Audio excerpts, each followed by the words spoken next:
Hey guys, welcome back to another Atlas Archives journey. Tonight we're heading somewhere that'll probably require you to check a map. Kyrgyzstan, a landlocked mountainous nation that somehow managed to have 3 successful revolutions in 15 years, which is either impressively democratic or concerningly unstable, depending on your perspective. Tucked away in Central Asia's most dramatic scenery, this is where ancient nomads perfected the art of living in portable houses while creating the world's longest epic poem. Because apparently, when you're herding sheep across endless steppes, you've got time for 500,000 lines of poetry.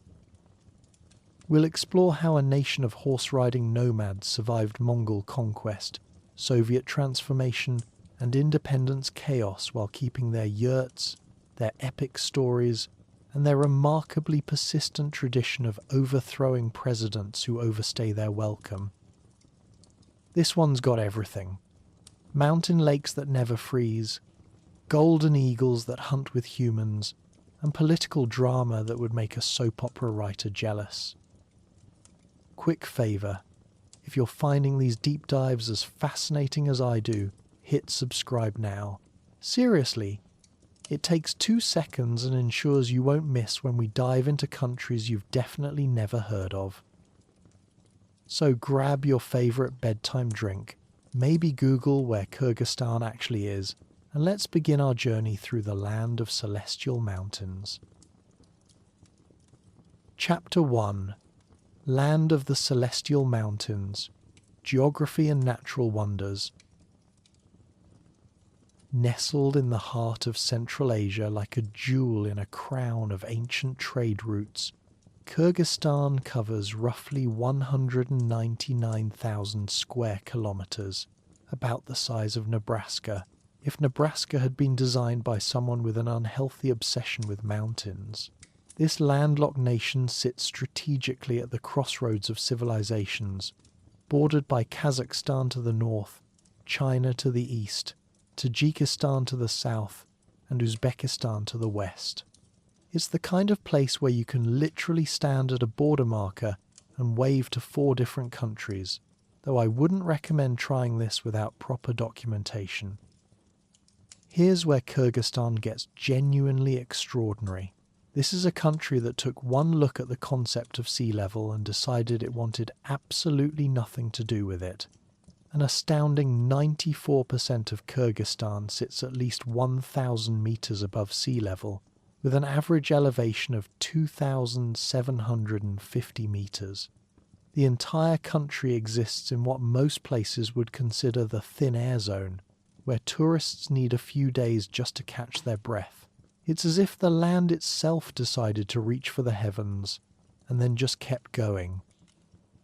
The backbone of this vertical nation is the legendary Tian Shan mountain system, a name that translates as the Celestial Mountains.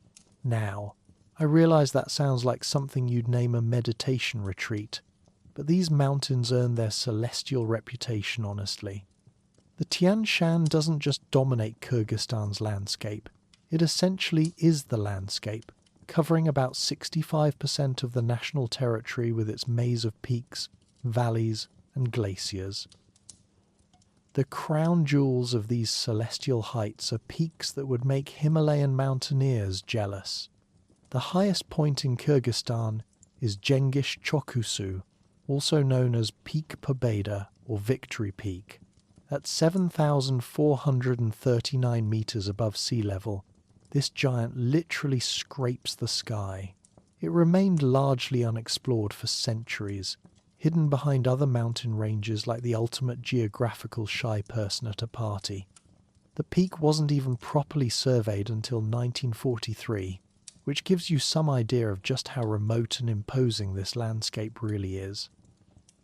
Just north of this titan stands Khan Tengri, at 7,010 meters, a mountain so perfectly pyramid-shaped that it looks like it was designed by an ancient architect with mathematical obsession.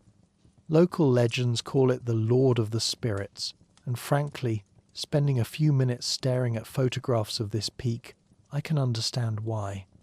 Khan Tengri is made of marble that glows red at sunset, earning it the rather dramatic nickname of Blood Mountain.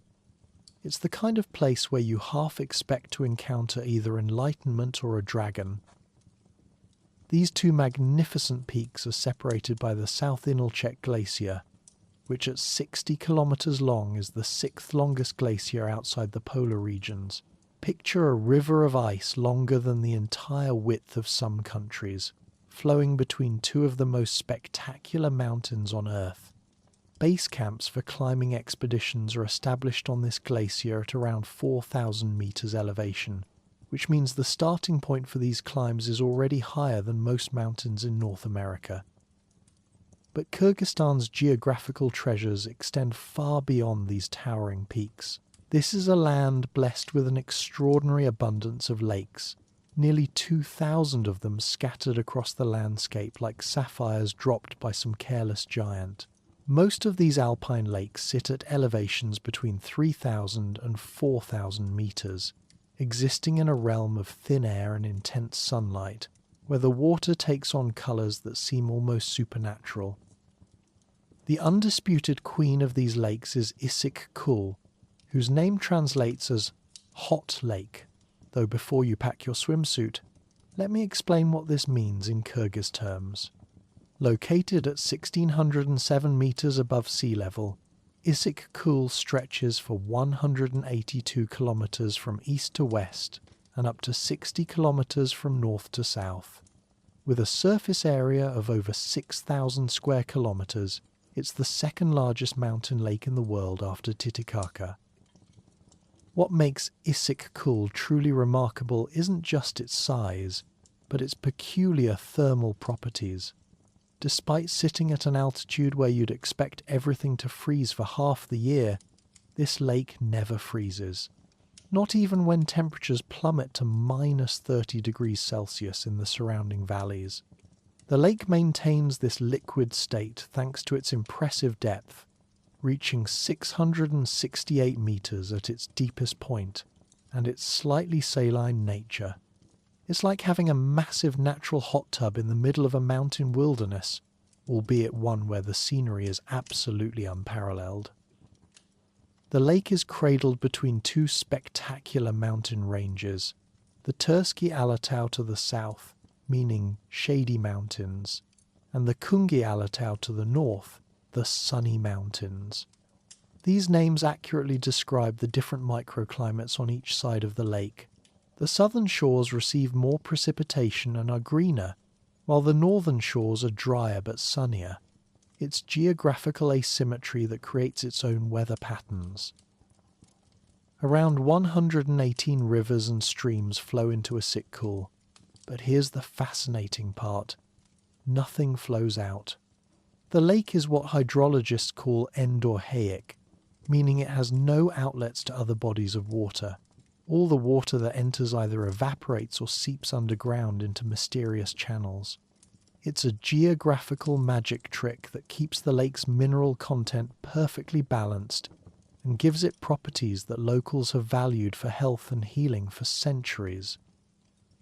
The lake has been a magnet for human civilization for thousands of years. Ancient Chinese chronicles from the 2nd century BCE refer to it as the warm sea, recognizing even then its unusual thermal properties.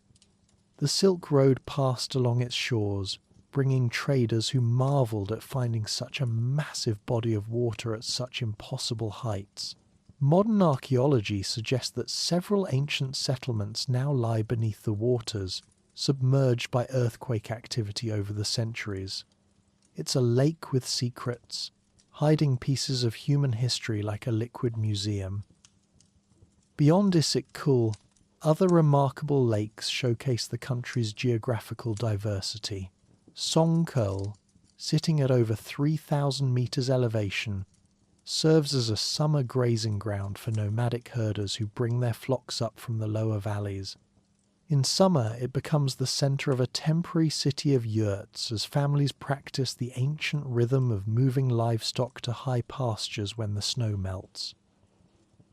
The climate in this vertical wonderland varies dramatically based on elevation and position, creating a patchwork of microclimates. In the Fergana Valley in the south, summer temperatures can reach 40 degrees Celsius, hot enough to remind you that you're not far from the great deserts of Central Asia. Meanwhile, in the mountain valleys, temperatures can plummet to minus 50 degrees Celsius in winter, cold enough to freeze your breath. This extreme variation creates what scientists call vertical climate zones, where you can experience traveling from subtropical to Arctic conditions simply by gaining elevation. In a single summer day, you could start in a sunny valley where fruit trees bloom, climb through forests of spruce and fir, emerge into alpine meadows carpeted with wildflowers, and finally reach glacial zones, where the sun reflects blindingly off permanent snow. It's like having multiple countries stacked on top of each other. The precipitation patterns are equally dramatic.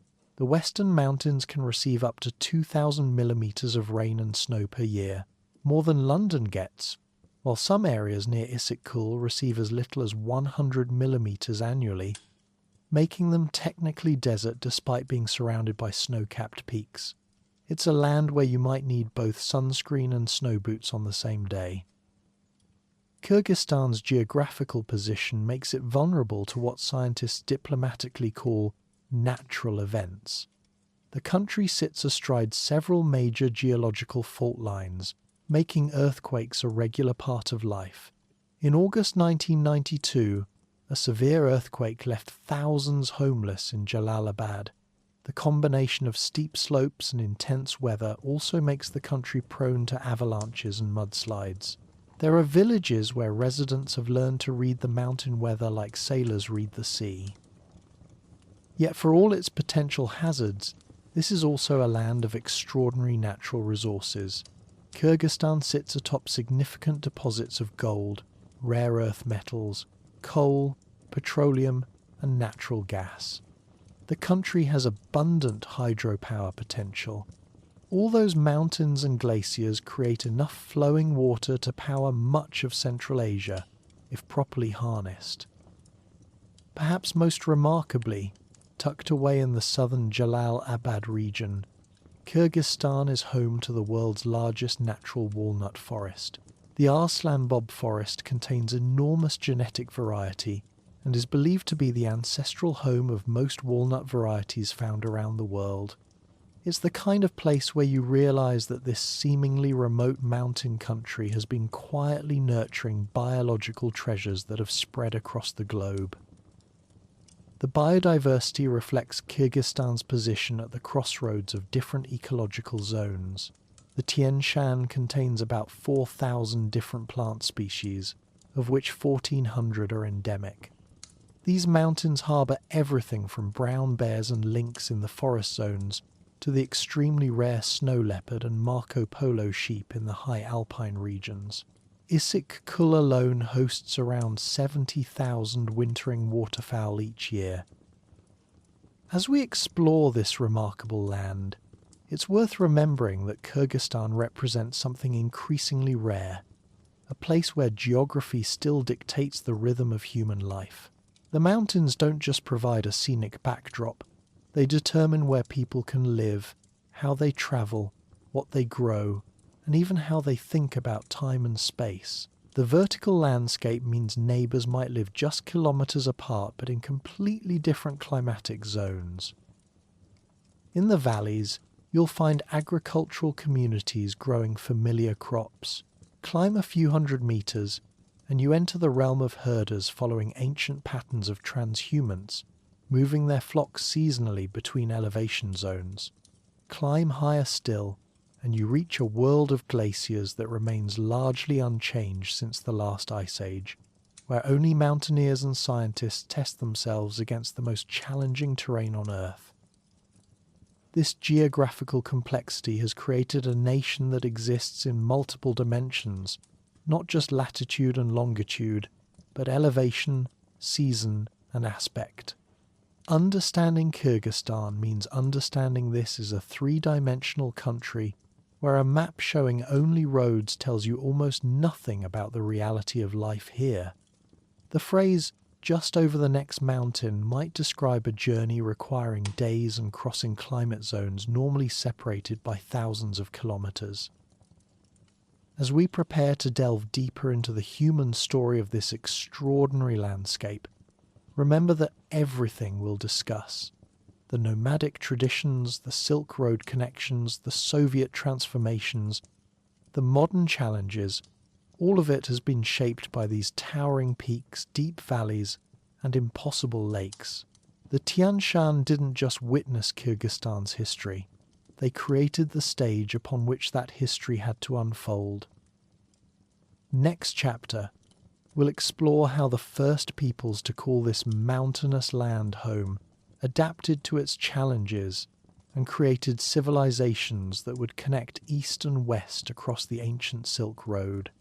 But for now, let the image of these celestial mountains carry you into sleep, peaks so high they seem to exist in another realm entirely, lakes so perfectly positioned they reflect the very ambitions of a land that refused to settle for sea level and instead reached boldly toward the stars.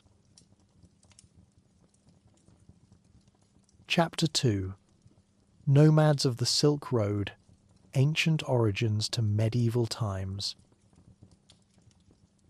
In our last journey, we marvelled at Kyrgyzstan's towering peaks and impossible lakes, landscapes that seem designed by someone with a serious grudge against flatness.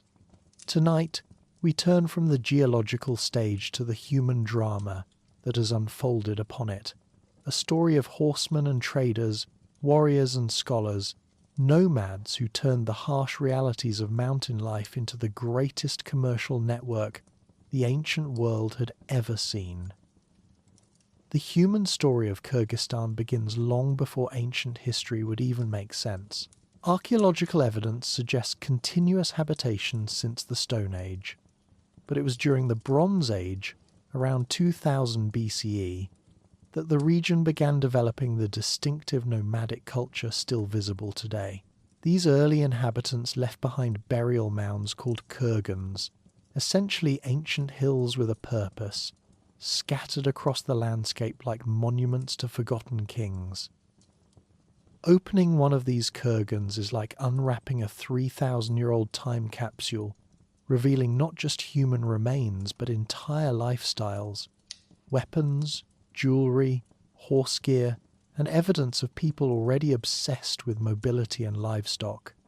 Even in the Bronze Age, inhabitants had figured out that in a landscape this vertical and seasonal, prosperity meant knowing when to move and where to go. By the first millennium BCE, the region had become home to some of the most formidable horsemen the world has ever known. The Saka, often grouped with the legendary Scythians, dominated much of Central Asia with superior horsemanship, devastating archery, and what can only be described as an admirable lack of respect for anyone who thought they could conquer them. These weren't just wandering herders, they were creators and controllers of the very first transcontinental trade routes, the beginnings of what would become the Silk Road. The Saka were remarkable for holding off Alexander the Great, a feat most of the known world had conspicuously failed to achieve. While Alexander conquered everyone from Greece to India, the Saka took one look at his approaching armies and essentially said, "Thanks, but we'll pass." They understood something many settled civilizations didn't. In the mountains and steppes of Central Asia, mobility was more valuable than any fortress, and knowing the terrain was worth more than treasure. Archaeological discoveries around Lake Issyk-Kul have revealed extraordinary wealth in Saka burials, gold and bronze artifacts that wouldn't look out of place in a modern museum. These weren't just pretty trinkets, they were symbols of a society sophisticated enough to create complex trade networks and powerful enough to accumulate wealth from across the known world. The Saka had figured out how to be rich nomads, which is considerably more impressive than it sounds. What made the Saka particularly significant was their role as cultural intermediaries, living at the crossroads between East and West, between Chinese Empire and Mediterranean world. They became the first great brokers of the ancient world. They didn't just move goods, they moved ideas, technologies, and artistic styles. A piece of Chinese silk might acquire Persian decorative elements while transported by Saka traders, creating hybrid artistic forms reflecting the cosmopolitan nature of these early networks. Following the Saka came waves of other nomadic peoples. The Wusun established a significant presence around Lake Issyk-Kul, creating some of the first semi-permanent settlements.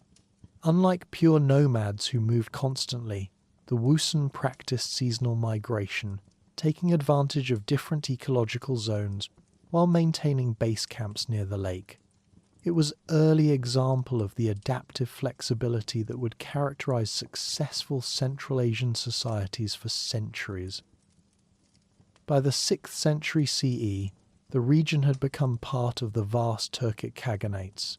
The Gökturks, or Blue Turks, created an empire stretching from the Black Sea to the Pacific Ocean, ruling essentially half the known world. For people whose primary transportation was the horse, this was an achievement that would impress even modern logistics experts. Under Turkic rule, the region found itself at the heart of increasingly sophisticated trade networks. The Turks weren't content to simply allow trade to flow through their territory. They actively managed and protected it, understanding that stable, secure trade routes were more valuable than immediate plunder.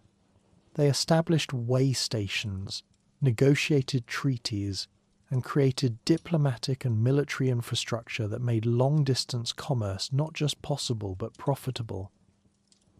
It was during this period that the region developed its distinctive relationship with what we now call the Silk Road. These weren't just routes for silk, they carried everything from Chinese jade to Mediterranean glass, from Indian spices to Siberian furs. More importantly, they carried ideas, religions, technologies, and stories that would reshape civilizations from Rome to Beijing.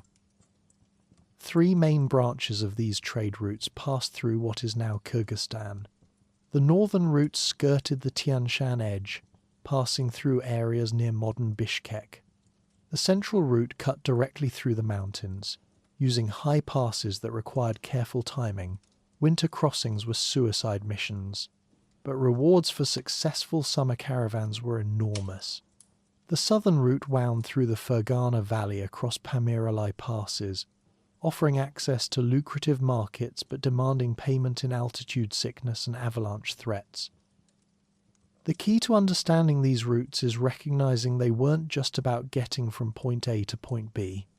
They were about accessing interconnected markets, each with specialties and demands.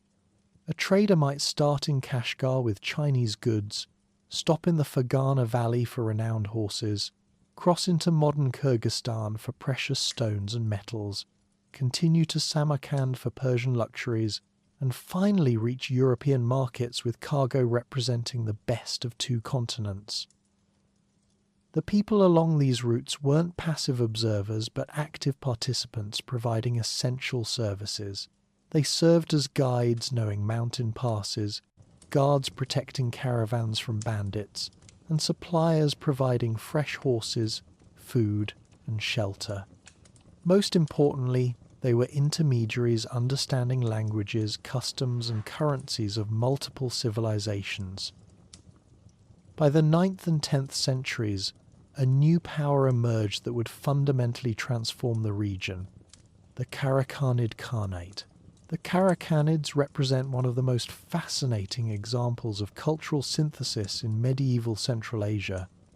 Originally a confederation of Turkic tribes dominated by the Karluks, they created the first major Turkic Islamic state in history, bridging nomadic steppe traditions with urban Islamic civilization. The conversion of the Karakhanids to Islam around 934 CE was one of those historical moments that seems casual in description but revolutionary in consequences. When Sultan Satuk Bugra Khan converted to Islam, he wasn't just changing personal religious beliefs, he was opening the door for systematic Islamization of Central Asia.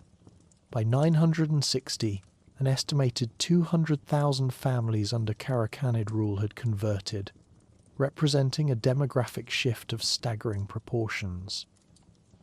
What makes the Karakhanid conversion particularly interesting is how thoroughly they blended Islamic civilization with Turkic heritage.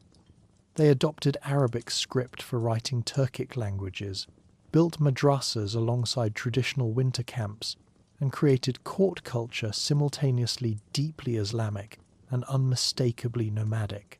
Their rulers took Muslim names but retained Turkic titles like Khan and Tegin. Even their animal symbolism persisted: arslan, lion, bugra, camel, togan, falcon, suggesting a society comfortable incorporating new ideas without abandoning old ones. Under Karakhanid rule, cities like Balasagun became major Silk Road hubs, combining commercial advantages of strategic location with cultural sophistication of Islamic civilization. Balasagun, near modern Bishkek, was essentially the New York City of medieval Central Asia, where merchants, scholars, diplomats, and adventurers from across the known world came to do business and exchange ideas. The Burana Tower, still standing today as a monument to Karakhanid achievement, was originally part of a larger complex including mosques, madrasas, and commercial buildings. At over 40 meters tall, it served as both minaret for calling faithful to prayer and landmark visible for miles, essentially a medieval GPS beacon for Silk Road travelers. That it has survived nearly 1,000 years of earthquakes, wars, and weather testifies to both Karakhanid engineering skills and durability of well-made brick. The Karakhanids were particularly significant for their role in literature and scholarship. This era produced the Kutadgu Bilig, Wisdom of Royal Glory, by Yusuf Balasaguni, one of the great works of Turkic literature combining Islamic ethics with practical governance advice. Even more remarkable was Mahmud al-Kashgari's Diwan Lugat al-Turk, the first comprehensive dictionary and ethnographic study of Turkic peoples, documenting entire cultures and providing modern historians an invaluable window into medieval Central Asian society. The economic prosperity of the Karakhanid period was built on more than just trade transit fees. They actively invested in commercial infrastructure, building caravanserais, improving roads, and creating legal frameworks that made large-scale commerce possible. The Ribati Malik, constructed in 1078, exemplifies this approach, a fortified inn providing security, supplies, and shelter while generating revenue and employment. Most importantly, for long-term regional development, the Karakhanids began integrating nomadic and sedentary populations into a single political and economic system. Rather than viewing urban and nomadic life as incompatible, they created institutions allowing both to flourish. Nomadic groups continued traditional migrations but paid taxes and provided military service. Urban centres grew and prospered while maintaining connections to the pastoral economy. The religious dimension deserves particular attention. Islamic conversion wasn't simple replacement, but complex synthesis taking place over centuries.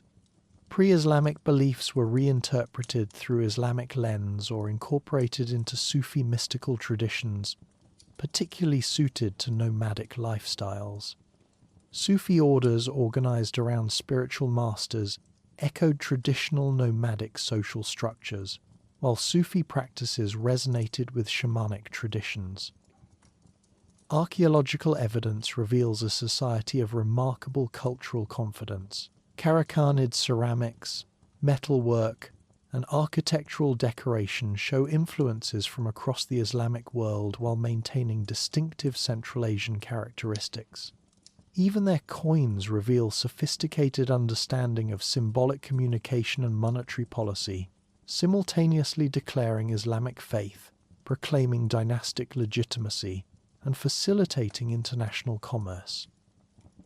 The Karakhanid period saw development of the first systematic approach to managing Silk Road trade. Rather than simply allowing merchant passage, they created comprehensive commercial policies balancing revenue generation with trade promotion.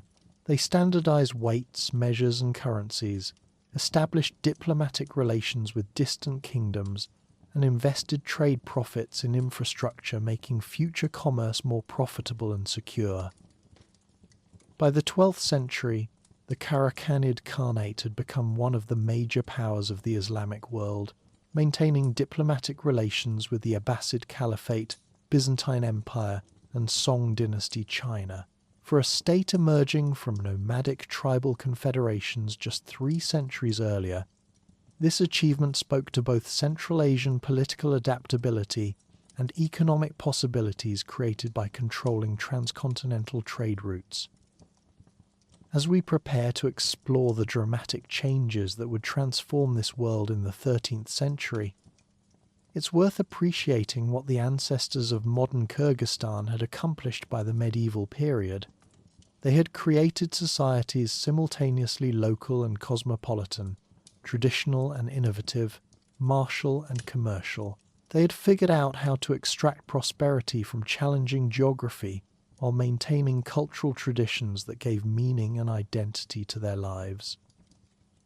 The nomads of the Silk Road weren't just surviving in high mountains and vast steppes, they were thriving, creating wealth, supporting scholarship, and facilitating the greatest experiment in cultural exchange the pre-modern world had ever seen. Their legacy would survive the upheavals to come, providing cultural foundation for all complex transformations that followed. Tonight, as you drift towards sleep, imagine camel bells echoing through mountain passes, carrying not just goods but dreams, ideas, and endless human ambition to connect beyond the boundaries of any single homeland.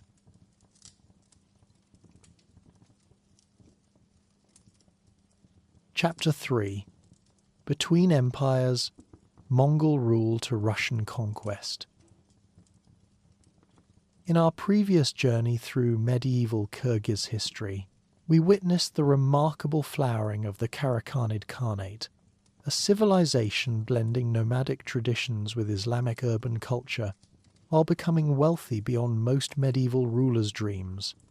Tonight, we enter a much darker chapter that would test Central Asian people's resilience like few other periods. This is the story of how a prosperous, sophisticated society was shattered by conquest, rebuilt under foreign rule, and eventually absorbed into an empire stretching from the Pacific to the Baltic Sea. The year 1219 marked the end of the medieval world as Central Asia had known it. In that year, Genghis Khan's armies swept through the Tian Shan like a hurricane of horses and steel, leaving behind a transformed landscape where cities that had flourished for centuries were reduced to silent ruins. The Mongol conquest wasn't just a military campaign, it was one of history's great demographic catastrophes, a transformation so complete it would reshape civilization's very DNA. When Genghis Khan's son Joki led Mongol forces into what is now Kyrgyzstan, he wasn't just conquering territory, he was dismantling a way of life that had taken centuries to develop. The sophisticated urban centers along the Silk Road, the delicate balance between nomadic and sedentary populations, the networks of scholars and artisans that had made the Karakhanid period a golden age, all of this was swept away in months. The Mongols were remarkably efficient conquerors. They didn't waste time on half measures. The impact on local populations was devastating. The Mongol military machine was designed for speed and psychological warfare, which meant cities faced a simple choice: surrender immediately or face complete destruction. Many chose to fight, perhaps not fully grasping what they faced. The Mongol army wasn't just superior in numbers and tactics, they had developed conquest into a science. with specialized siege engineers, psychological warfare experts, and administrative systems that could absorb entire populations. What made the Mongol conquest particularly tragic was that it destroyed not just lives and buildings, but knowledge itself. The written language developing among Kyrgyz peoples was lost, along with libraries, schools, and administrative records documenting centuries of cultural development. It's as if someone had pressed a reset button on a sophisticated civilization, forcing survivors to rebuild not just their cities but their entire intellectual infrastructure. Following initial conquest, the territory became part of the Chagatai Khanate, named after Genghis Khan's second son. Chagatai was described by historians as uncompromising, arrogant, and narrow-minded. Not typically qualities you want in someone governing a diverse, culturally sophisticated population. On the positive side, he knew Mongol legal customs well, though this was rather like being a tax code expert in a country you'd just invaded. The Chagatai Khanate stretched from Lake Balkhash to Afghanistan, encompassing much of Central Asia. It was vast territory with predominantly Turkic population now ruled by Mongol overlords with their own ideas about social organization. The collision between Mongol administrative practices and local traditions created unique political culture, neither purely Mongol nor traditionally Central Asian, but something entirely new. Despite initial devastation, Central Asian communities began finding ways to function within the Mongol system. The Mongols discovered that ruling sedentary populations required different skills than conquering them. They needed tax collectors, interpreters, judges, and administrators, roles often filled by surviving members of local educated classes. Over time, something remarkable happened. Mongol rulers began adopting local customs and, eventually, local religions. By the 14th century, many Chagatai ruling class had converted to Islam, creating synthesis of Mongol political structures with Islamic law and culture. This wasn't simple replacement, but gradual blending, creating new forms of governance, art, and social organization. The most famous figure to emerge from this synthesis was Timur, known in the West as Tamerlane. Timur wasn't technically Mongol, but claimed legitimacy through Mongol political traditions while ruling as devout Muslim. His empire, based in Samarkand, represented the full flowering of Mongol Islamic synthesis, a state simultaneously heir to Genghis Khan's political legacy and deeply rooted in Islamic civilization. Under Timurid rule, the region experienced something of a renaissance. Cities were rebuilt, trade networks re-established, and scholars and artists found patronage at royal courts. However, recovery was unevenly distributed. Areas that had been major urban centres in the Karakhanid period never fully recovered their former prominence. Economic and demographic centre of gravity had shifted south and west, towards Samarkand and Bukhara. For people who had become known as Kyrgyz, this period was marked by increasing mobility and tribal consolidation. Destruction of old urban centres had forced more people into nomadic lifestyles, and Mongol emphasis on military organisation encouraged formation of larger, more cohesive tribal groups. Many clan structures and genealogies defining Kyrgyz society into the modern era began taking shape during this period.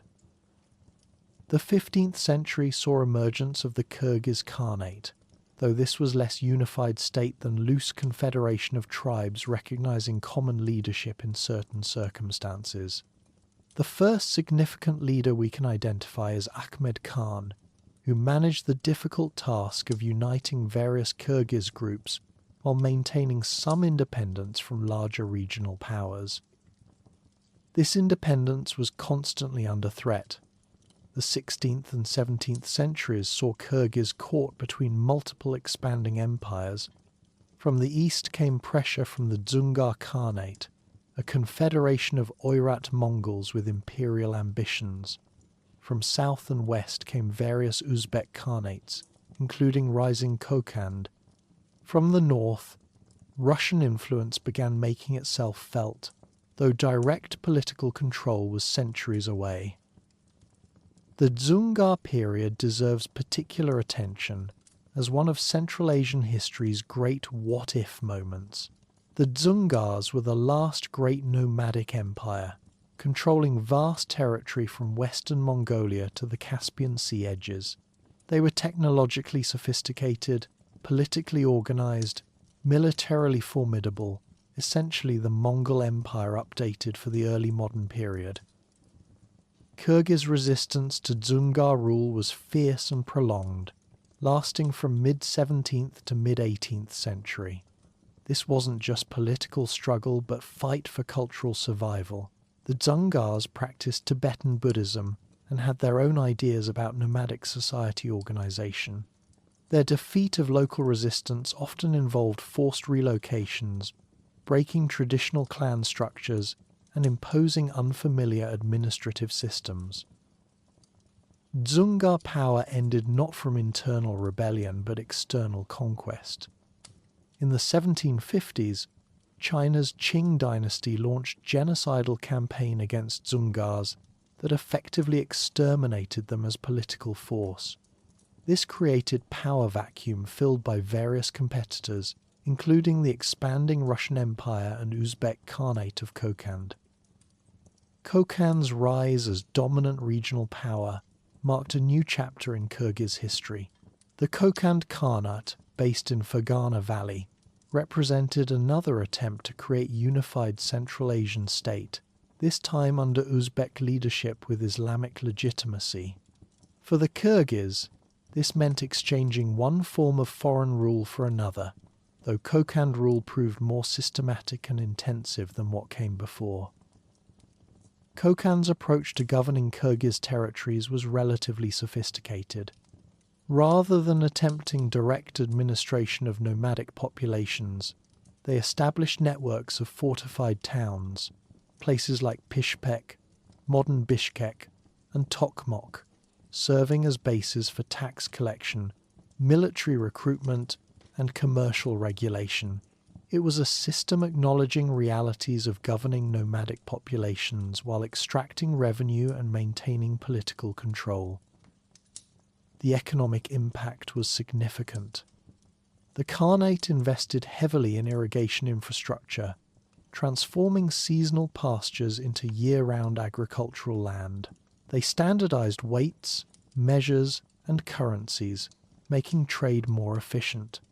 For Kyrgyz communities, this meant new opportunities but also new obligations. They could participate in expanded commercial networks but faced systematic taxation and military service requirements.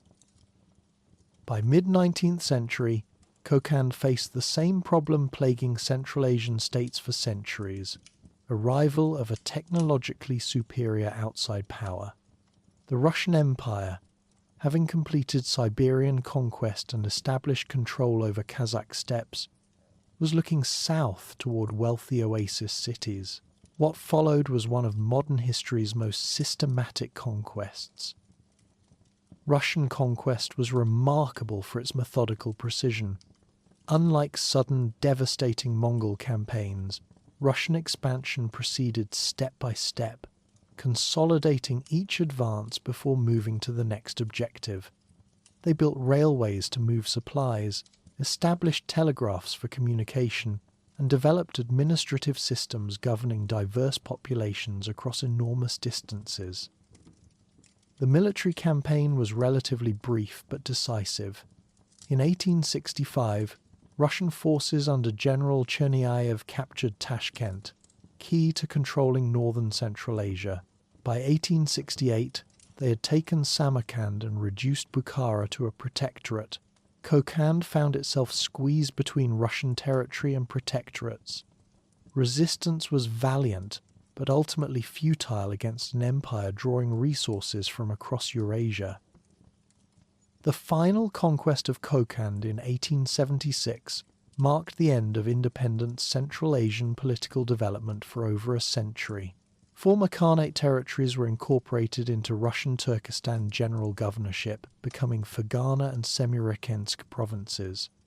For the first time since Mongol invasions, the entire region was under unified foreign rule, though this time conquerors intended to stay and transform territories according to their vision of progress. Russian rule's immediate impact was mixed. Constant warfare between competing khanates ended, trade became more secure, and new technologies arrived from European Russia. However, traditional political structures were dismantled, customary law was subordinated to Russian legal codes, and Russian settlers began arriving in increasing numbers, fundamentally altering demographic balance. For nomadic populations like the Kyrgyz, Russian rule presented particular challenges. The administrative system was designed for settled agricultural populations, not mobile herders. Concepts like fixed territorial boundaries, permanent residence registration, and individual land ownership were foreign to societies organized around seasonal migration and collective resource management. This created misunderstandings and conflicts persisting throughout the imperial period. Perhaps most importantly for long-term development, Russians brought new concepts of national identity to Central Asia. Traditional identities had been based on tribal, religious, or local affiliations rather than ethnic or linguistic categories. Russian emphasis on systematic classification led to more rigid ethnic boundaries.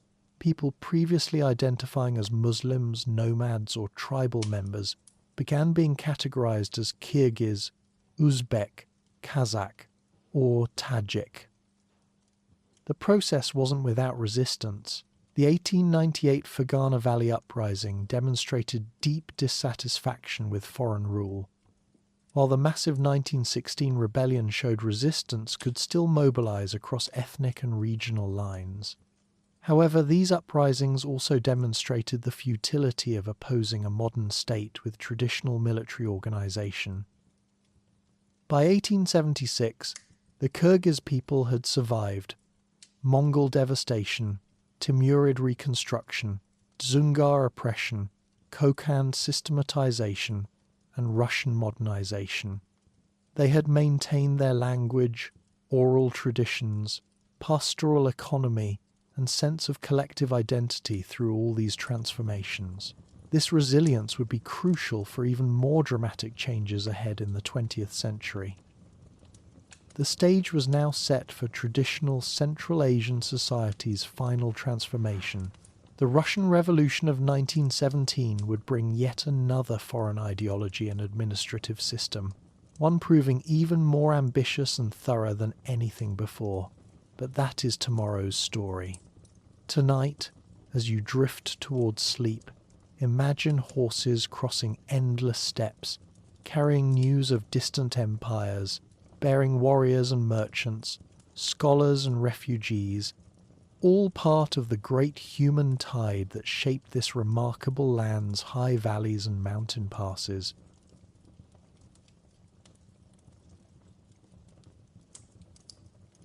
Chapter 4: Soviet Mountain Republic, the Communist Era.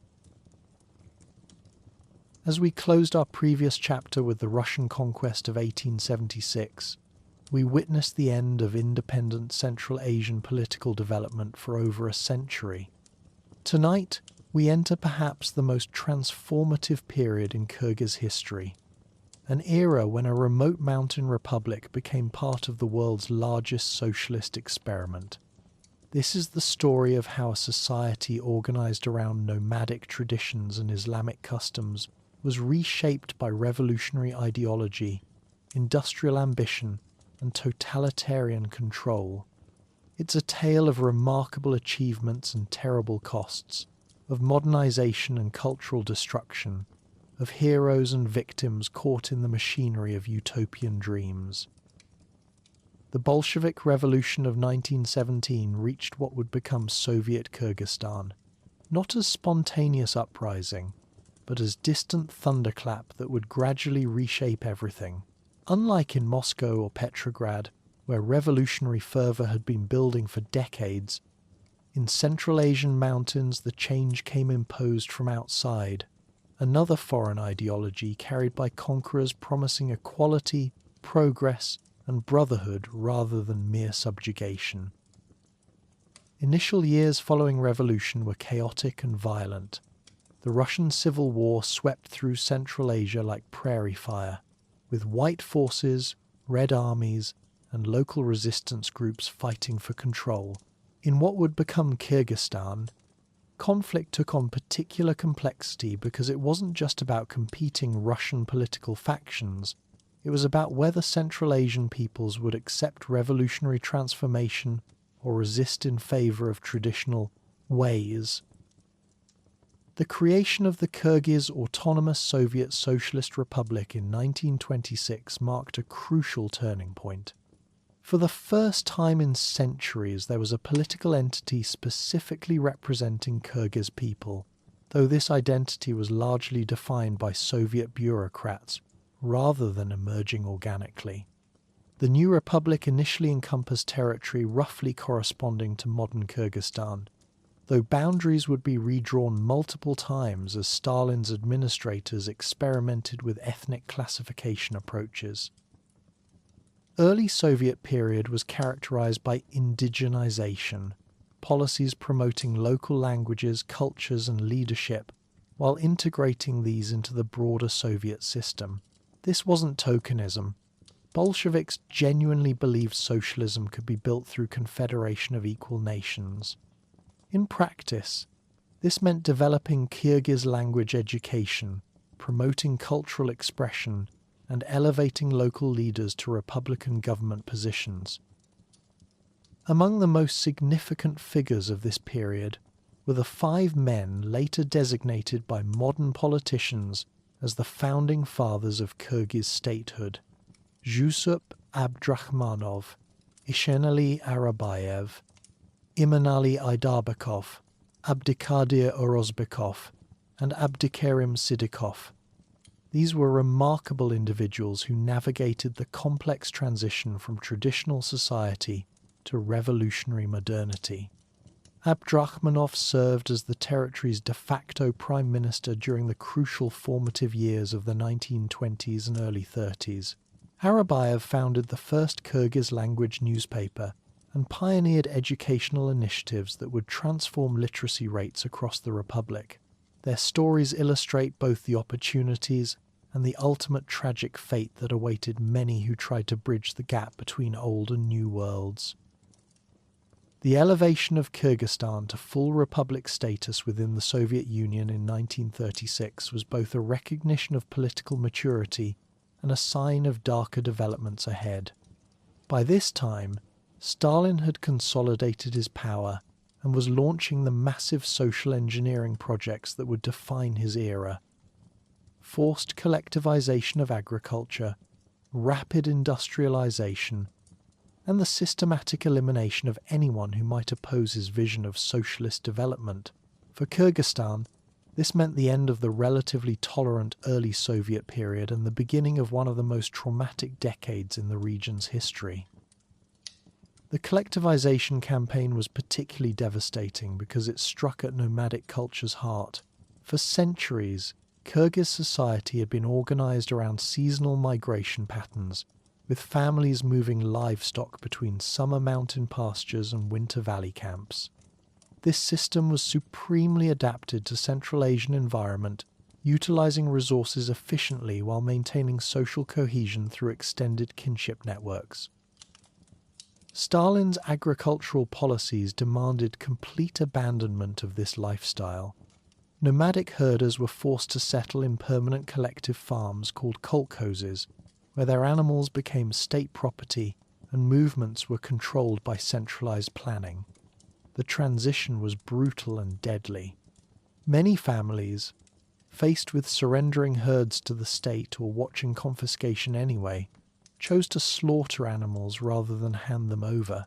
This led to massive livestock losses and subsequent famine conditions, killing thousands throughout early 1930s. The human cost of collectivization in Kyrgyzstan was staggering. Those who resisted the process, primarily the traditional leaders known as bayes, who were classified as wealthy, exploiting peasants regardless of their actual economic status, faced imprisonment, execution, or deportation to remote regions of the Soviet Union. Entire communities were disrupted as families were separated and traditional social structures were dismantled.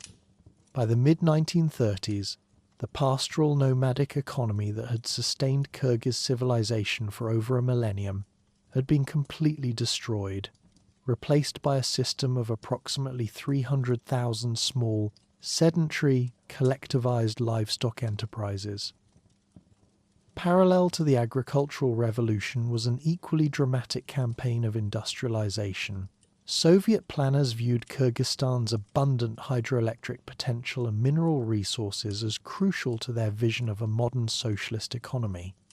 The 1920s and 30s saw the construction of major industrial facilities, including coal mines that by 1940 were producing 88% of the coal used throughout the Asian republics of the Soviet Union, antimony production, non-ferrous metallurgy, sugar refining, mercury processing, and various light industries were established during this period, fundamentally altering the economic structure of what had been an exclusively agricultural region.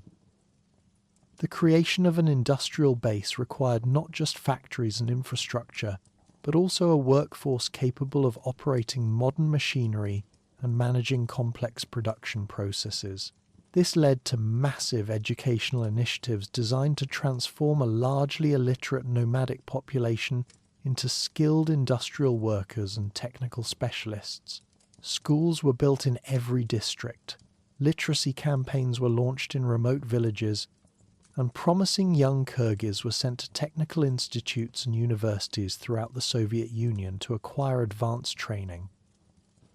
However, the most traumatic aspect of the Stalinist period was yet to come.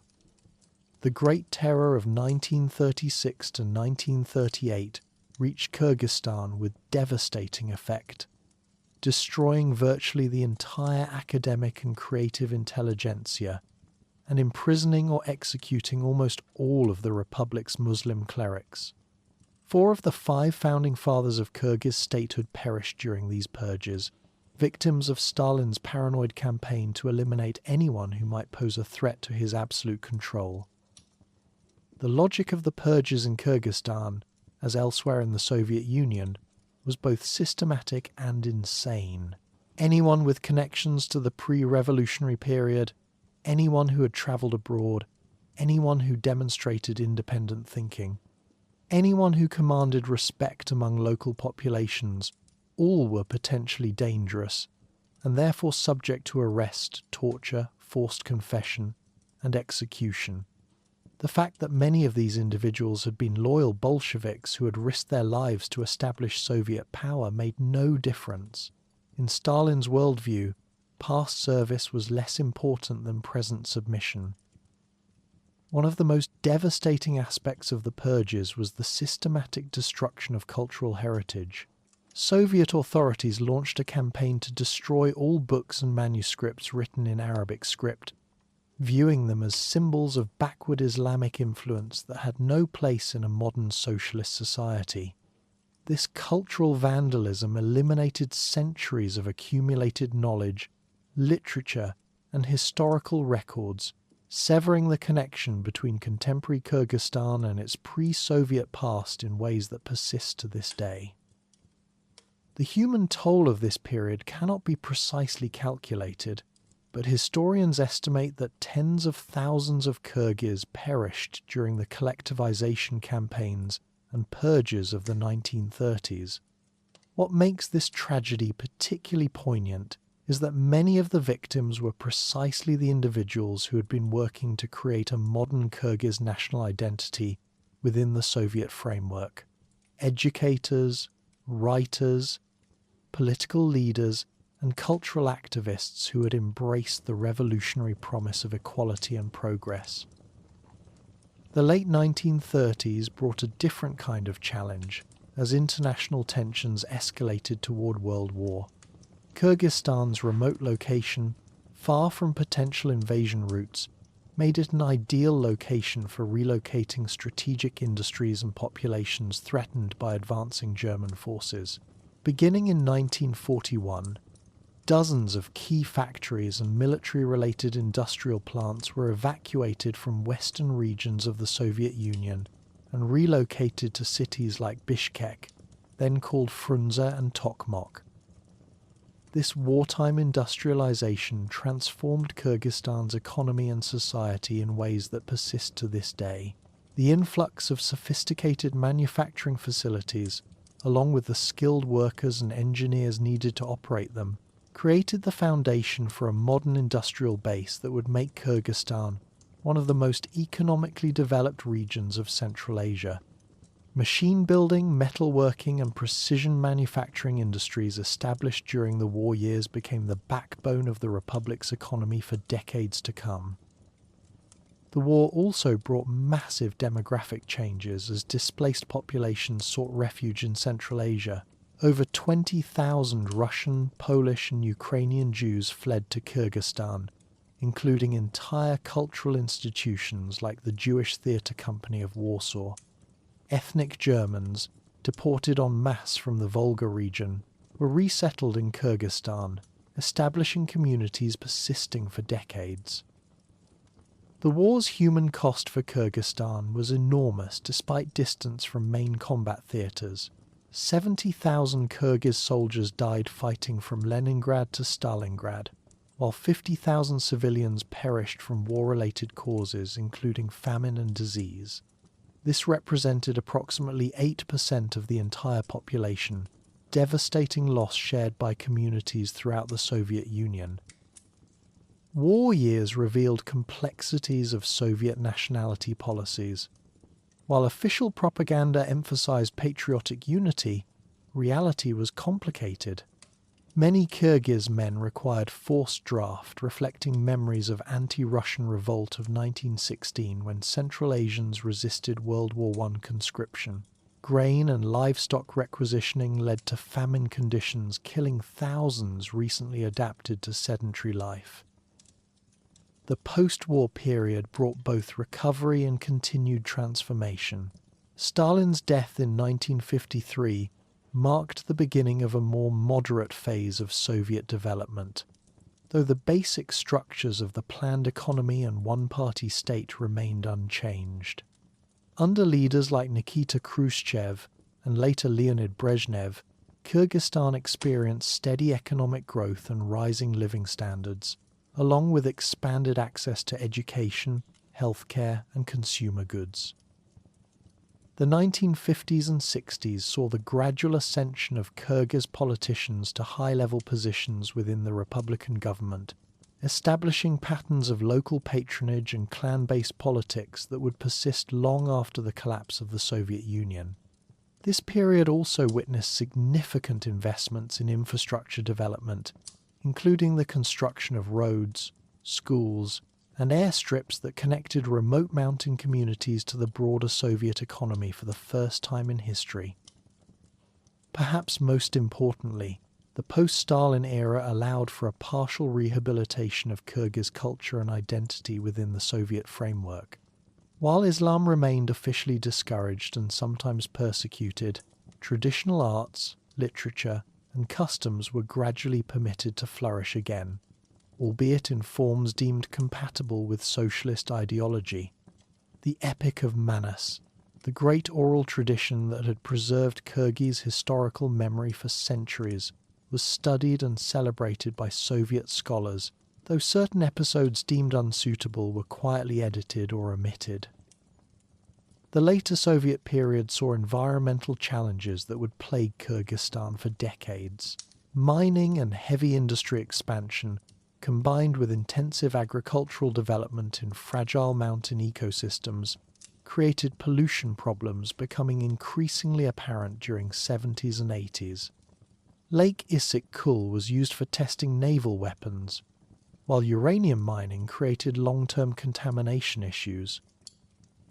By the 80s, Soviet Kyrgyzstan had been transformed beyond recognition from nomadic society of a century earlier. Literacy rates approached 100%, life expectancy increased dramatically, and industrial production supported living standards considerably higher than in most developing countries. Frunze had evolved into modern urban centre with universities, theatres, museums, and research institutes unimaginable under traditional organisation. Yet progress came at enormous cost in human freedom, cultural authenticity, and environmental sustainability. The Soviet system had modernized Kyrgyzstan but created society dependent on central planning, constrained by ideological orthodoxy, and cut off from much historical heritage. As Gorbachev's glasnost and perestroika campaigns began, Kyrgyzstan faced questions about identity, autonomy, and development suppressed for decades.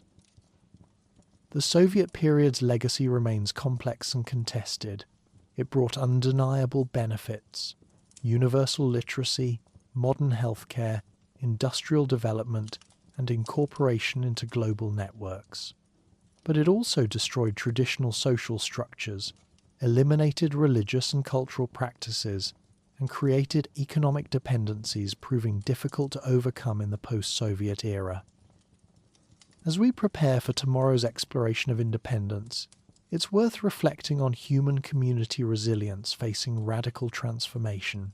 Despite 7 decades of intensive Soviet social engineering, Kyrgyz people maintain distinctive cultural characteristics, family structures, and worldviews that would resurface dramatically once political constraints were removed.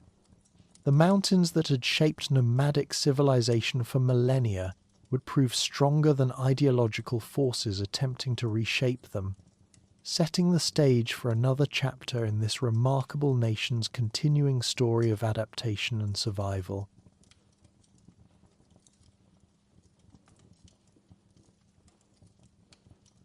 Chapter 5: Independence and Growing Pains.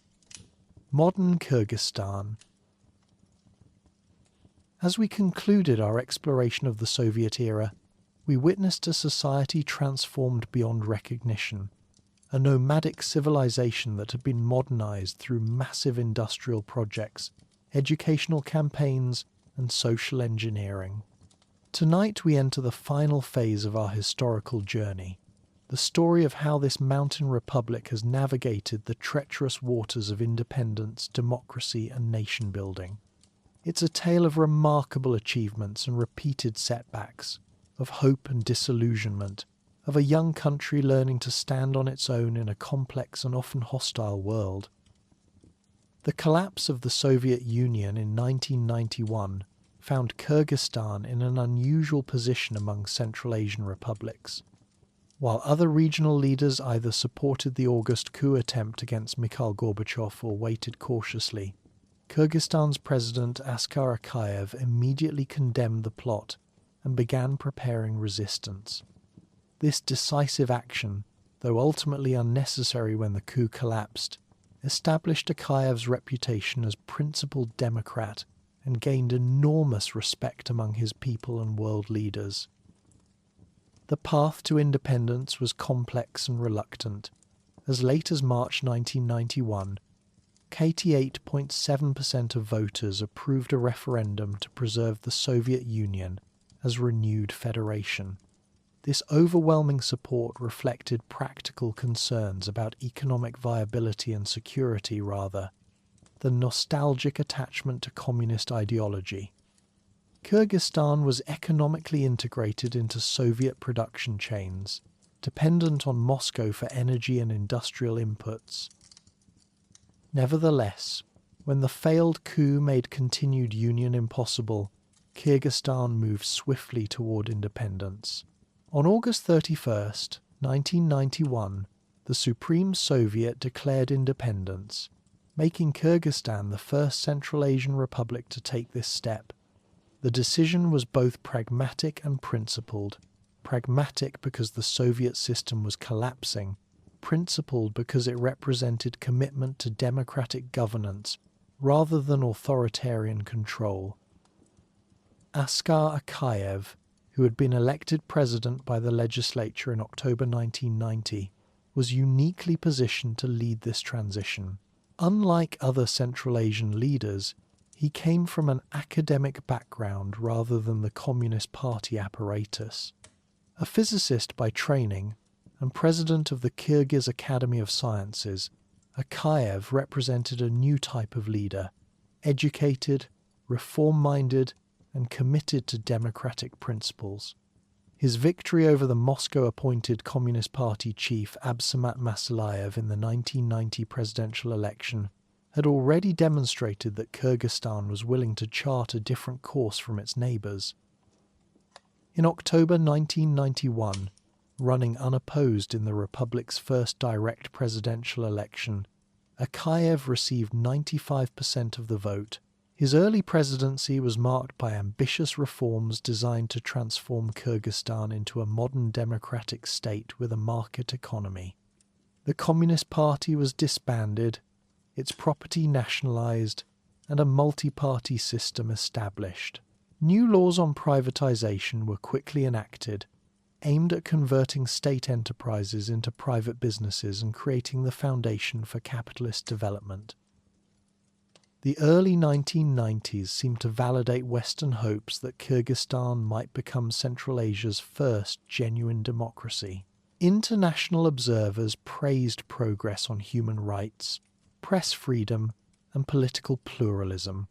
Bishkek became a venue for regional human rights conferences, and Akayev was sometimes called the Thomas Jefferson of Central Asia. The capital was renamed from Frunze back to Bishkek, symbolizing a break with the communist past. However, practical challenges of independence soon became apparent. Soviet economic structure collapse caused massive disruption, with industrial production plummeting and unemployment soaring. The absence of legal frameworks for market capitalism created opportunities for corruption and insider dealing. Many rapid privatizations benefited well-connected individuals rather than creating broadly shared prosperity.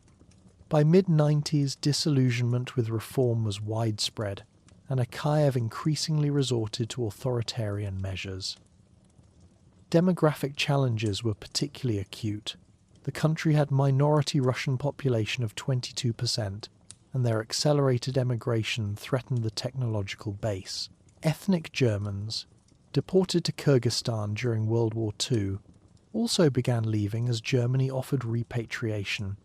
These departures meant loss of skilled workers, engineers and technical specialists, crucial for industrial development. Simultaneously, Kyrgyzstan faced growing tensions between majority Kyrgyz population and significant Uzbek minority in the Osh region.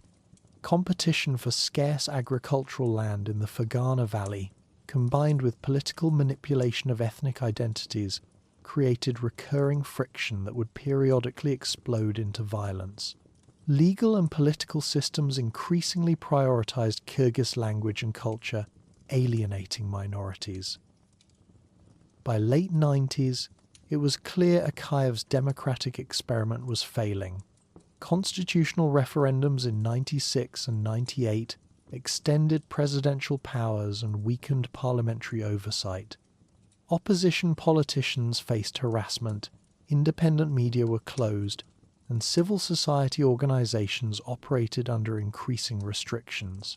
The 2000 presidential election, won with 75%, was marred by fraud allegations and opposition intimidation. Early 2000s saw further sliding toward authoritarianism. Akayev's family members assumed prominent government and business positions, creating nepotistic systems. Economic growth remained anemic, corruption became institutionalized, and poverty levels stayed stubbornly high despite international aid. By 2005, approximately 60% lived below the poverty line, with acute rural problems. The parliamentary elections of February 2005 proved to be the catalyst for dramatic change. international observers, including the Organization for Security and Cooperation in Europe, criticized the elections for irregularities and violations of democratic norms. Opposition parties and civil society groups denounced the results as fraudulent, and protests began spreading across the country, particularly in the western and southern regions where discontent with Akayev's rule was strongest. What followed became known as the Tulip Revolution, the third in the series of post-Soviet colour revolutions after Georgia's Rose Revolution and Ukraine's Orange Revolution. The protests began in earnest on March 3, 2005, when a bomb exploded in opposition leader Rosa Otunbayeva's apartment, an incident the government denied responsibility for but which galvanized anti-government sentiment.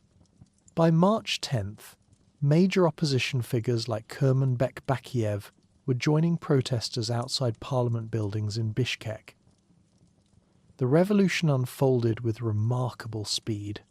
On March 19th, 3,000 protesters gathered in Bishkek, while 50,000 demonstrated in Jalalabad.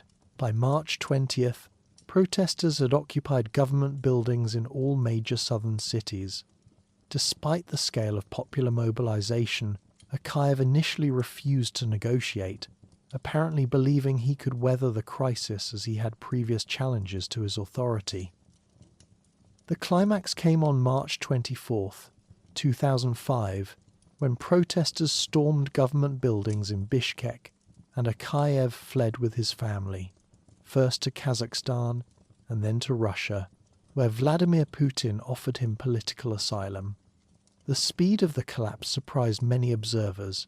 A government that had seemed firmly entrenched disintegrated in a matter of hours when faced with determined popular opposition. On April 3rd, Akayev formally resigned, and on April 11th the interim administration accepted his resignation.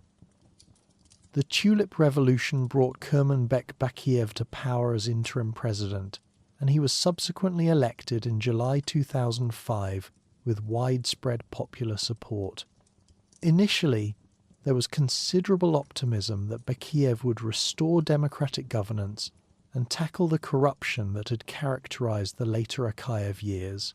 He appointed reform-minded ministers, promised to reduce presidential powers, and committed to fighting corruption and improving economic conditions.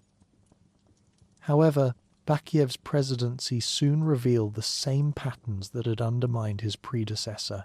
Coming from southern Kyrgyzstan, he was viewed with suspicion by northern elites who had traditionally dominated politics. He consolidated power by placing family members and regional allies in key positions, creating new nepotistic rule differing primarily in geographic base rather than fundamental character.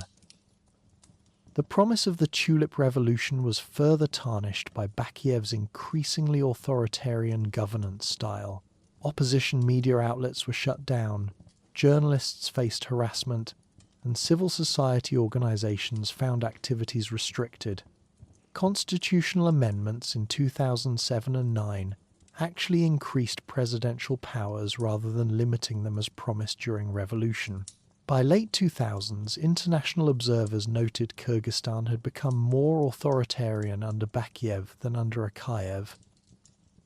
Economic conditions also failed to improve significantly under Bakiev's rule. Despite international aid and some foreign investment, poverty levels remained high, and economic growth was insufficient to provide employment for a growing young population. Corruption continued to plague public institutions, with government contracts frequently awarded to companies connected to the president's family. Rising utility costs, particularly dramatic increases in heating and electricity prices announced in February 2010, created additional hardship for ordinary citizens already struggling with economic difficulties. The situation exploded in April 2010 when protests against utility rate increases and government corruption escalated into widespread violence. Unlike the relatively peaceful Tulip Revolution, the 2010 uprising was marked by deadly clashes between protesters and security forces. On April 7th, Violent confrontations in Bishkek left more than 80 people dead and forced Bakiev to flee the country, following almost exactly the same pattern as Akayev's departure 5 years earlier. The April Revolution, sometimes called the Melon Revolution, brought interim President Rosa Otunbayeva to power. A veteran diplomat and opposition leader who had played crucial roles in both uprisings, Otunbayeva faced the task of stabilizing a country traumatized by recurring political violence and economic stagnation. Her interim government drafted a new constitution shifting power from presidency to parliament, creating Central Asia's first parliamentary system. However, the revolution was followed by even more devastating crisis. In June 2010, ethnic violence erupted between Kyrgyz and Uzbek populations in Osh and Jalalabad. The violence was far more severe than political upheavals, with hundreds killed, thousands injured, and approximately 400,000 displaced. Testimonies described systematic killing, gang rape, and torture targeting the Uzbek minority. The ethnic violence exposed deep structural problems that political revolutions had failed to address. Competition for resources, manipulation of ethnic tensions by elites, and weak state institutions all contributed to the outbreak. International intervention was limited, and government response was criticized as inadequate and biased toward the Kyrgyz majority. The violence left lasting scars on interethnic relations. Parliamentary elections of 2010 and presidential election of 2011 marked another attempt at democratic consolidation. Almazbek Atambayev was elected president, promising to complete transition to parliamentary governance. His presidency saw some positive developments, including improved press freedom, but revealed continuing problems with corruption, clan politics, and institutional weakness. Atambayev's presidency featured ambitious infrastructure projects, closer ties with Russia and China, and continued economic struggles. The nationalization of Kumtor gold mine was popular domestically, but raised investor concerns about property rights. Economic growth remained modest, and many young Kyrgyz continued migrating abroad for employment. Constitutional amendments in 2016 strengthened presidential powers despite supposed commitment to parliamentarianism. When Atambayev's successor Sooronbay Jeenbekov was elected in 2017, observers hoped for stability. However, relations between Atambayev and Jeenbekov soured, leading to confrontations culminating in Atambayev's arrest on corruption charges.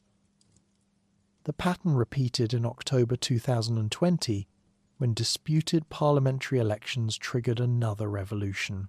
Mass protests forced Jeenbekov to resign, and Sadir Japarov, a populist politician serving a prison sentence, emerged as new leader. His rise was facilitated by supporters occupying government buildings and demanding his appointment as prime minister and acting president. Japarov's presidency, confirmed by January 2021 elections, marked another shift in Kyrgyzstan's trajectory. A constitutional referendum simultaneously approved restoring a presidential system, reversing parliamentary arrangements established after 2010. The new constitution expanded presidential powers and weakened checks and balances, leading to concerns about returning authoritarianism.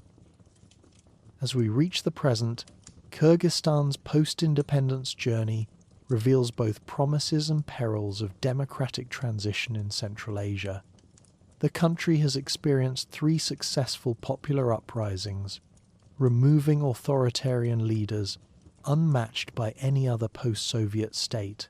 This demonstrates remarkable civic courage and democratic commitment among Kyrgyz people. Yet each revolution has been followed by gradual consolidation of new authoritarian systems, suggesting deep structural problems preventing sustainable democratic consolidation. The recurring cycle reflects broader challenges facing post-Soviet societies attempting democratic transitions. Weak institutions, corrupt elites, economic underdevelopment, ethnic tensions, and external pressures all contribute to difficulties Kyrgyzstan has faced. The country's strategic location between Russia and China, while offering economic opportunities, also creates geopolitical pressures complicating domestic political development. Despite challenges, contemporary Kyrgyzstan has achieved remarkable progress. Literacy remains near universal, life expectancy continues increasing, and the country has maintained independence through 3 decades of dramatic global change. Bishkek has evolved into a cosmopolitan city with vibrant civil society, active media, and growing global connections. The resilience of Kyrgyz culture and identity through political transformations has been perhaps most remarkable. Traditional customs, family structures, and values have adapted to modern circumstances while maintaining essential character. The Epic of Manas continues inspiring national consciousness. Nomadic heritage is celebrated through events like World Nomad Games, and Kyrgyz language has flourished in the post-Soviet period. As our historical journey concludes, tomorrow we will explore the cultural dimensions of this remarkable nation, customs, traditions, and ways of life that have survived conquest by Mongols, transformation by Soviets, and trials of independence. The mountains that shaped Kyrgyz civilization for millennia remain unchanged, still offering the same challenges and opportunities that have molded this resilient people throughout their long and fascinating history. Chapter 6: Culture of the High Peaks, People, Traditions, and Modern Life.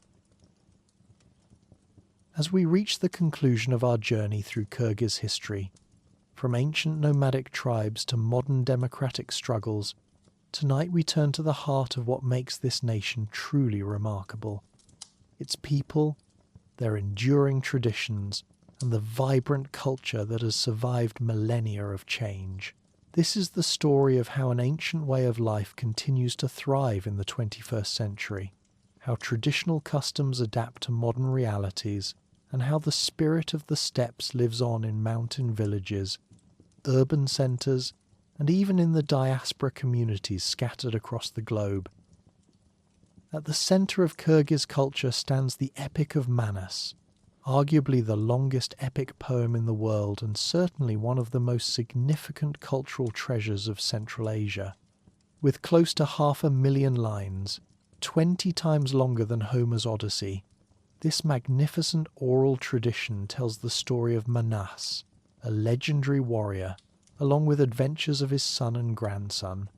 For over 1,000 years, this epic has been preserved by skilled storytellers known as Manaski, whose performances are so revered that UNESCO has recognized their art as part of humanity's intangible cultural heritage. The Epic of Manas is far more than entertainment. It is a living repository of Kyrgyz history, values, and worldview. Through its verses, generations have learned about their origins, relationships with neighboring peoples, spiritual beliefs, and ideals of heroism and community. The epic recounts Manas's struggles against Chinese and Kalmyk invaders, his efforts to unite the 40 Kyrgyz tribes, and his vision of a free homeland. Even today, Manaski continue performing segments at festivals and celebrations, drawing audiences who listen with the same attention their ancestors showed centuries ago. The number 40 holds special significance in Kyrgyz culture, appearing not only in the Epic of Manas but throughout their symbolic universe. The national flag features a 40-rayed sun at its centre, representing the 40 tribes that Manas supposedly united into a single people. This emphasis on unity through diversity reflects a fundamental aspect of Kyrgyz identity, the recognition that strength comes from bringing together different clans, regions, and perspectives while maintaining respect for individual traditions and autonomy. Perhaps no symbol better represents Kyrgyz culture than the yurt, the traditional portable dwelling at the center of nomadic life for over 2 millennia. A yurt is far more than simple housing. It is sophisticated technology perfectly adapted to Central Asian climate and geography. The wooden frame can be assembled in under an hour. Felt covering provides excellent insulation, and circular design withstands powerful winds sweeping across steppes and mountain valleys. The yurt interior reflects complex understanding of social organization and spiritual cosmology.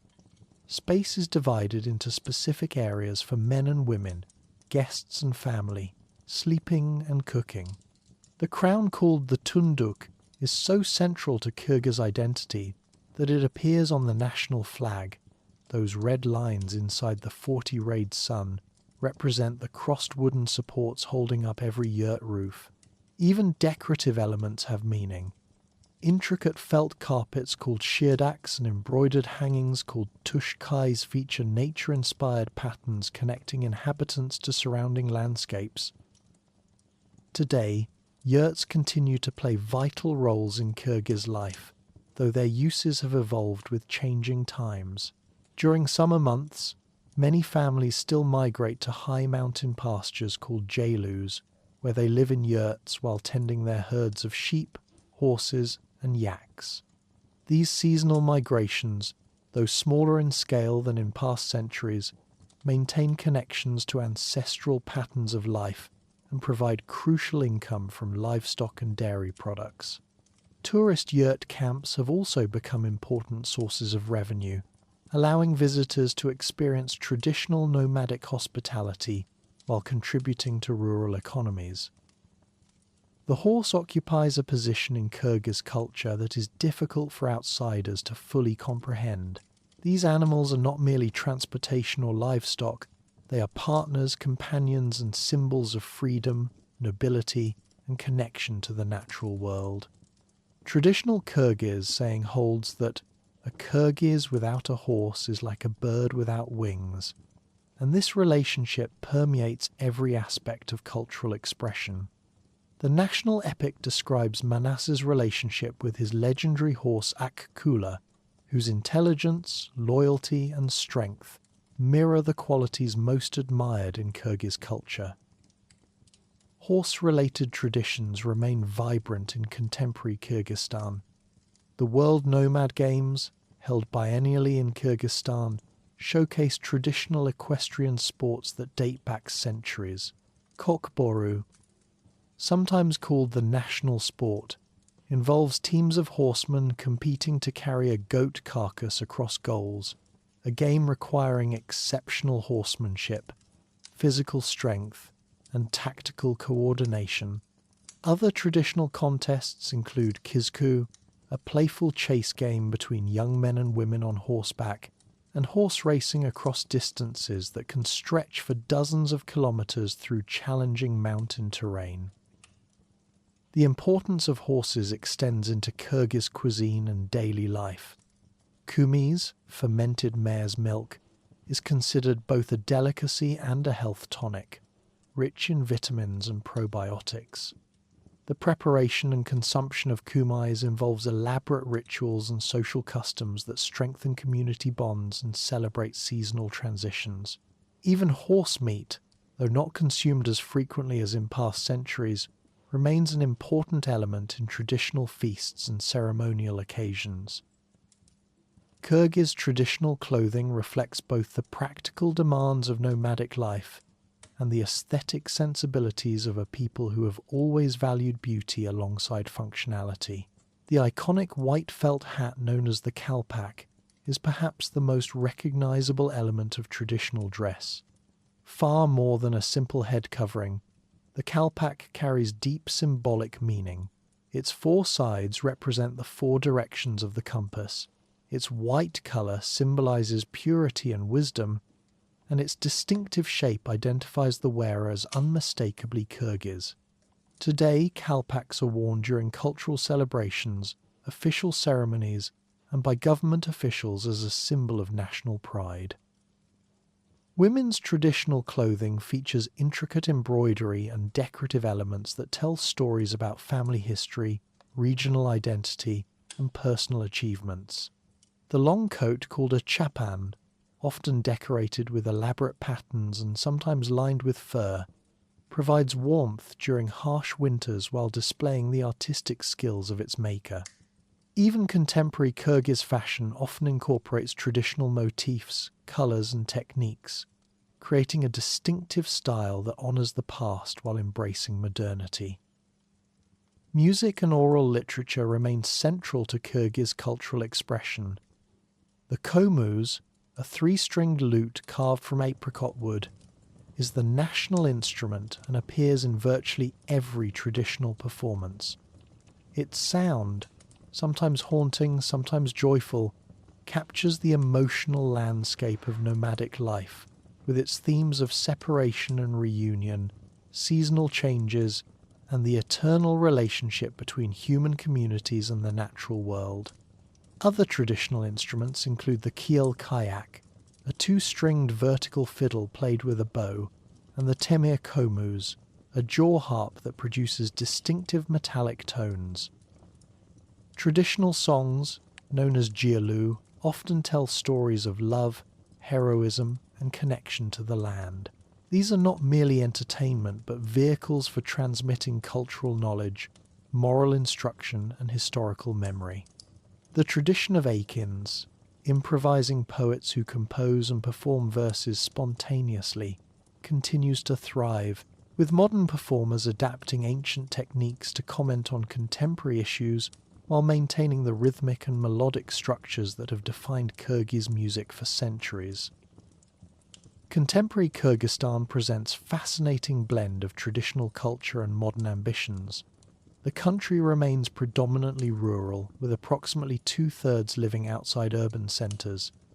Many rural communities maintain semi-nomadic lifestyles, moving seasonally between winter villages and summer pastures in patterns echoing ancient migrations.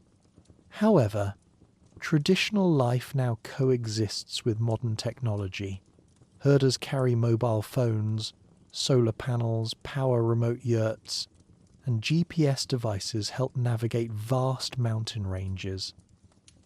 The demographic profile reflects both opportunities and challenges, with over 34% under age 15 and more than half under 25. This is one of the world's youngest countries. This youth population drives innovation while maintaining strong cultural connections. Young Kyrgyz often display remarkable adaptability, equally comfortable discussing ancient clan genealogies and contemporary trends, equally skilled at traditional horsemanship and modern digital technologies. Urban centres, particularly the capital Bishkek, showcase this cultural synthesis in dramatic ways. Soviet-era architecture shares space with traditional bazaars where merchants sell everything from felt carpets to modern electronics. The Osh Bazaar in Bishkek, one of the largest markets in Central Asia, exemplifies this cultural fusion. Vendors speak multiple languages, traditional crafts are sold alongside imported goods, and the smells of international cuisines mingle with the aromas of traditional Kyrgyz dishes. Education and literacy have been central to Kyrgyz development since independence. The country maintains one of the highest literacy rates in Central Asia at nearly 99%, and education is highly valued across all segments of society.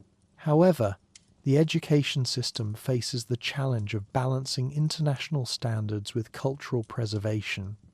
Schools now teach in Kyrgyz language after decades of Russian language dominance, and curricula increasingly incorporate traditional knowledge, epic literature, and cultural practices alongside modern subjects.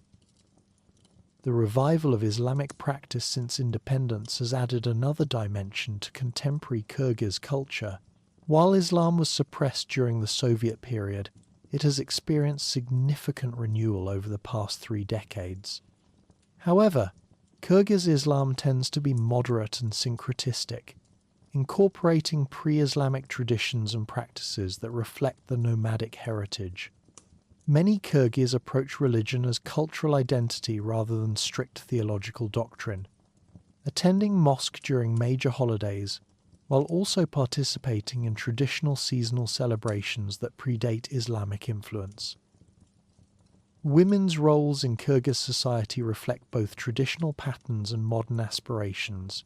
Traditional culture has always accorded women significant respect and authority, particularly within family structures and in areas like textile production, food preparation, and child rearing. Contemporary Kyrgyz women often combine professional careers with traditional responsibilities, and many have become leaders in business, politics, education, and civil society. The tradition of strong women in Kyrgyz culture, exemplified by historical figures like Queen Kumanjan Datka, provides cultural foundation for contemporary gender equality efforts. Food culture in Kyrgyzstan reflects the country's pastoral traditions and geographic diversity. The national dish, beshbarmak, consists of boiled meat served over flat noodles with onion sauce, a hearty meal perfectly suited to nomadic life and cold mountain climates. However, regional variations reflect the country's ethnic diversity and historical connections. Southern regions show strong Uzbek influences in their cuisine, featuring more rice dishes, spices, and vegetables. Northern areas reflect Russian influences, while communities near Lake Issyk-Kul have developed unique fish-based dishes. Traditional hospitality remains one of the strongest elements of Kyrgyz culture. The concept of konokluk, welcoming guests with food, shelter, and protection, is considered sacred duty that transcends family, clan, or economic circumstances. Even today, visitors to Kyrgyz homes are typically greeted with tea, bread, and whatever food is available. Regardless of the host family's economic situation, this tradition of generosity and openness continues to shape social relationships and community bonds across contemporary Kyrgyz society. The challenges facing traditional culture in modern Kyrgyzstan are significant but not insurmountable. Economic pressures drive young people to seek employment in cities or abroad, potentially disrupting traditional knowledge transmission. Globalization introduces new values and practices that sometimes conflict with ancestral customs. Climate change affects seasonal migration patterns and pasture quality. However, Kyrgyz culture has survived similar challenges throughout its history, demonstrating remarkable adaptability and resilience. Cultural preservation efforts take many forms in contemporary Kyrgyzstan. The government has designated traditional crafts, music, and practices as protected heritage.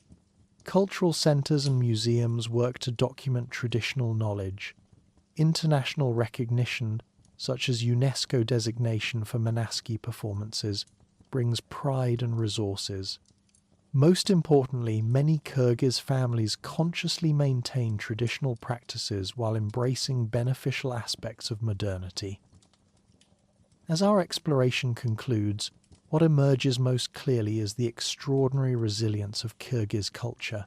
Through conquests by Mongols, transformation by Soviets, and challenges of independence, the essential spirit of nomadic civilization has endured. The mountains that shape this culture continue to stand.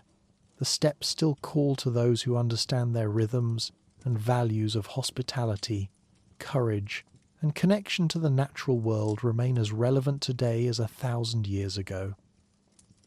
In yurts scattered across summer pastures, in bustling Bishkek streets, in diaspora communities worldwide, the culture of the high peaks continues evolving while maintaining essential character.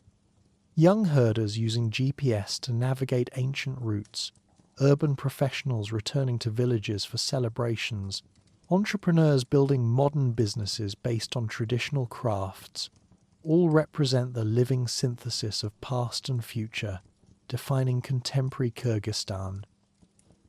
The story of Kyrgyzstan is ultimately about human adaptability, cultural resilience, and enduring power of traditions connecting people to place, community, and meaning.